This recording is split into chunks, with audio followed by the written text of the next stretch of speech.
Hello guys, hello water sign, hello Pisces, Scorpio and Cancer. Welcome dito sa aking channel, Alarin 888. Welcome guys. Alamin natin kung anong messages, vibration, gabay energy para sa inyong lahat. Ito ay para sa araw na ito. General reading para sa water sign, Pisces, Scorpio and Cancer. Okay. I hope na nasa mabuti kayong kalagayan guys sa araw na ito. Alamin natin kung ano yung additional messages or pwedeng makatulong ito. Gabay para sa inyo. Okay. Water sign, Pisces, Scorpio, Cancer. First, 3 cards natin dito sa first deck mo is Mature Woman, Change, and 26. Yung mature woman na to guys is balance siya. It's either boss mo siya or pwedeng victory and success, parents, or kung sino man itong tao na ito na tawag dito, nire-respeto mo or binibigyan mo ng credit. Parang ganon. Or posibleng ikaw yan, kahit anong edad meron ka sa ngayon, yan yung purpose mo or yan yung goals mo or yan yung manifestation mo. Okay? So, today sinasabi ng barahan na posible, may oportunidad ka para magkaroon ng pagbabago sa iyong buhay, makamit kung ano yung gusto mo, tumanda ka ng peaceful, financially and emotionally, healthy, parang ganon. If kung ano man tong pagbabago na gusto mong mangyari sa buhay mo, sinasabi ng number 9 na yan, on the way ka na, malapit ka na doon sa pagbabagong ito. Okay? Balance, 69 siya eh. 69, 96, 26, 8, money. So, lalo na sa usaping pera, if gusto mong magkaroon ng pagbabago sa daloy ng financial sa buhay mo, maraming oportunidad, maraming pwedeng dumating sa buhay mo na makakatulong sa'yo para magbago yung takbo ng financial mo. Nakikita ko rin sa'yo dito na swerteng-swerte ka. Sa usaping pera, parang lahat ng hahawakan mo ay magbibigay sa'yo ng pera. Parang ganun. So, nakikita ko sa'yo dito, ang dami-dami mong talent, ang dami mong alam, ang dami mong pwedeng pagkakitaan. May iba sa inyo ngayon na, especially yung iba sa inyo dyan na maraming alam, gamit ang kanilang kamay. Like, marunong kang manahe, manggupit, parang ganun. So, example lang yan. Yung lalaki naman, yung magaling magkumpuni ng sasakyan, gumawa ng bahay, or kung ano pa man. Nakikita natin dito na meron kayo na talento, meron kayong knowledge or wisdom na hindi nyo masyadong nare-realize or hindi nyo masyadong nabibigyan ng pansin, pero siya, yung talent na yon, yung strength mo na yon, ay siya yung pwedeng magdala sa'yo ng good luck and good fortune. Okay?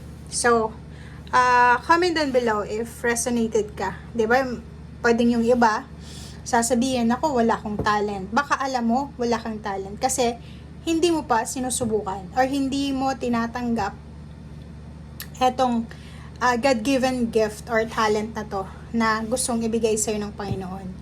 So, nakikita natin dito guys na if ever man na may mga transaction ka sa araw na ito, may mga travel kayong pupuntahan, may mga relocation, or kung ano man to na changes or transition sa buhay mo, eto yung parang, di ba minsan may mga malas, may swerte, pero etong araw nito is sobrang swerte ka. Okay?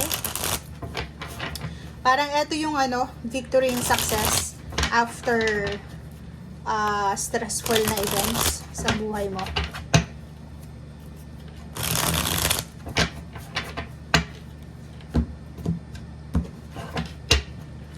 Okay. Justice. Wow. O, diba? Judgment. And Ten of Swords. Okay, so 3 cards naman. Dito sa 3 cards na to, water sign. Isang karmic justice, isang posibleng karma, good karma, ang posibleng ibabalik sa'yo ng universe ang ating Panginoon. Unang-una, Siguro may mga issues, emotional issues ka na dala-dala, 'di ba? Yung mga bagahe, mga baggages sa buhay mo, maraming tao yung sinaktan ka, in-scam ka, niloko ka or kano pa man. But now, especially today, mararamdaman mo na yung good karma ay pumapabor sa'yo. Okay? Magkakaroon ka ng balanse. Magkakaroon ka ng balanse sa kung ano man ang decision making na gagawin mo. Wisdom, yung intuition mo ay sobrang active today. If mayroon kang mga bagaheng dala-dala, araw-araw, sama ng loob, galit, hinanakit, sinasabi ng barahe dito na kailangan mo nang i-let go yan kasi maraming blessings ka na dapat ipagpasalamat na hindi mo na dapat binibigyan ng pansin yung mga sama ng loob or anything na makakasakit sa'yo. Okay.